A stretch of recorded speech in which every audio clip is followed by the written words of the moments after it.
Hey there, peace, light, and love. My name is Kristen with a D, for those that aren't familiar with me. And I just wanted to stop in real quick to express something. To those of you that are aware of spiritual warfare, to those of you that are aware and being intentional in warring against the enemy and warring against darkness, I just want to encourage you to keep going, because there are going to be days and there are going to be times and experiences where it gets challenging. There are going to be times and experiences where you have to be the bad guy, where you have to make choices for yourself and for people around you, for your children, that everybody won't agree with and that everybody won't be pleased with. But nonetheless, because you were called to warfare, because you were given the ability to see and to feel and to experience life beyond the physical realm, you're responsible for what you witness. You're responsible for what it is you see. You're responsible for taking action because you were the one that was allowed to see it in the first place. That gets heavy, especially when you have children that you have to protect on this war field. It gets challenging because when you're dealing with people that don't operate in the physical, um, and you have to make challenging decisions, you come across as the bad guy. You come across as the person who is just not right. And it's really challenging for you to explain to somebody who can't see and who's not experiencing what it is that you see and what it is that you experience. Um, it's really hard to explain it because it's like you're fighting an invisible fight. I've called it this before. Um, Dealing with emotional trauma is an invisible fight.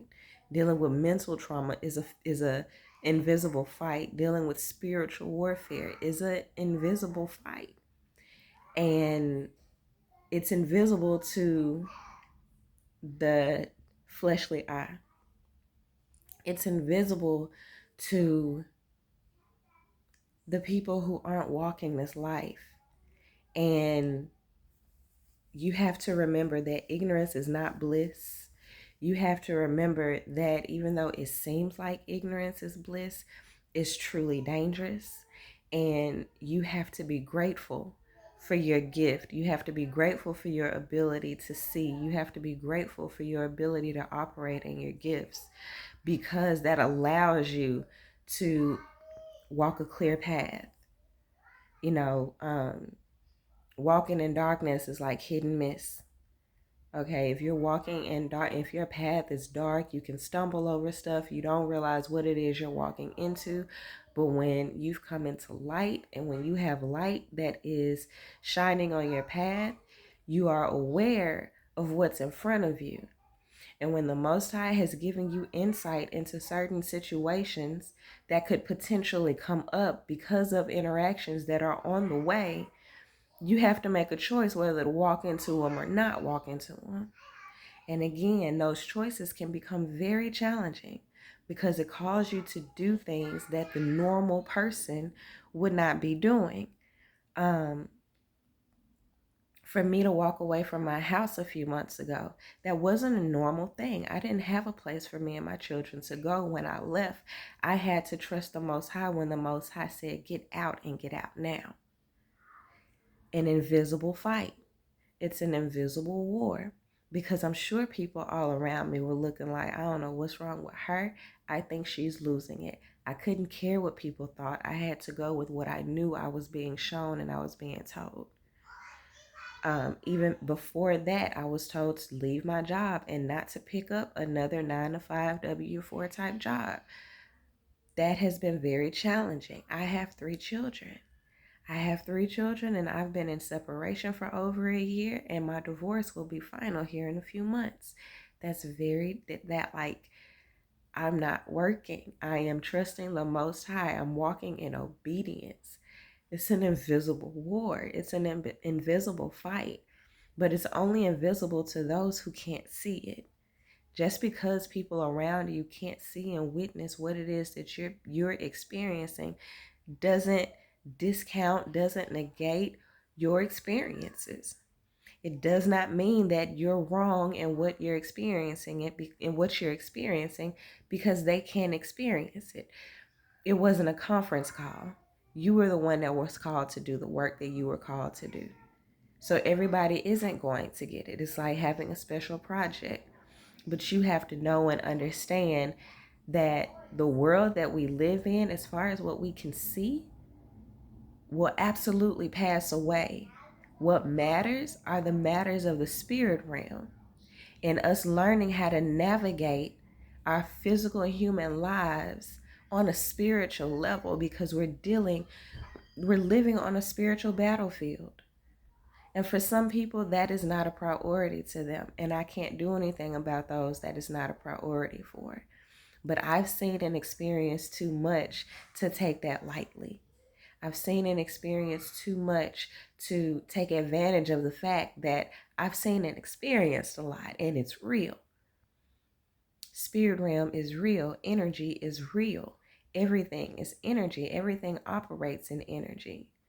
And I want to take a moment to encourage whomever is going through this battle. There are a lot of things that might not make sense to the people around you. You have to keep going. You have to go through it in order to get through it. And I know that it's not easy. I know that it is very lonely. I know that it is challenging. It comes with its challenges.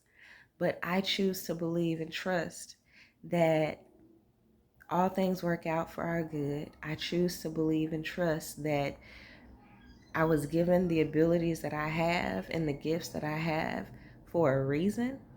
And I also choose to believe and trust that if I choose to ignore what's blatantly right in front of me, that could lead to trouble or danger or me falling into something, falling into a trap that was set for me on my path.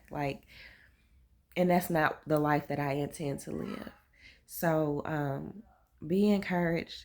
Don't give up. Stay completely grounded, because the Most High will show you what you need to see when you need to see it. And when it's revealed to you, you have to take action.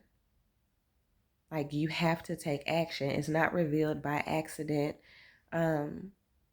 Very long story short, somebody shared something in a moment of vulnerability with me. And what ended up happening is they ended up transferring energy during that conversation. Well, for the last few days, I have been trying to get that energy off of me. I've been warfaring against that energy, and it has taken days to lift. It has taken days to remove and release from myself and from my home, to be completely honest. I thought that it was my fault. I thought that I engaged in a conversation for a little bit too long and ended up getting that energy on me, and I struggled so hard to get it off. But the reality of it is, it took days to get the energy that they transferred to me off and away from my household and away from my children. To allow my children to interact with this person knowing that they're battling this type of energy, that would be irresponsible. That would be very irresponsible. And I know it looks and feels unfair on a lot of different levels, but at the end of the day, you got to deal with your stuff. And I choose to trust and believe that instead of it being my fault for engaging this person and entertaining this person's conversation for 20, 30 minutes longer than I probably could have or would have normally, that was actually a gift. And the Most High was showing me and shedding light to, one, why this person has not been able to contact the kids before now, and two, what will happen if my children, who are more vulnerable than I am, engage with this person on a more intimate level. And so until the spirit leads me in a different route, I have to be the bad guy and I have to shut down some of those interactions and some of those activities. Now, that's hard. But at the end of the day, I see what I see. I feel what I feel. And if I'm wrong, Most High forgive me, bring clarity. But I've been dealing with this energy for days now. And I've been praying and asking for clarity for days now. And I do honestly believe I have the clarity that I need. And so I'm going to walk the path that I believe is best for myself and for my children. Period. You are called to stand. And most of the time, oftentimes, you're going to have to stand alone until the Most High surrounds you surrounds you with people that can support you during it's not about being supported by others. Right now, it's about being able to stand on your own feet. And so I'm going to end this video here. I just want to encourage you again to know yourself. I knew that the energy I was dealing with the last couple of days wasn't my energy, and I had to identify where it came from. And then I had to do the work to heal that energy, which required fasting. It required fasting, it required prayer, and it required me utilizing scripture really heavy to gain some clarity on some stuff. And that's exactly what I did. And so know yourself so that you can heal yourself, and love yourself, which is taking responsibility for yourself. Be yourself authentically and unapologetically. Until next time, peace, light, and love.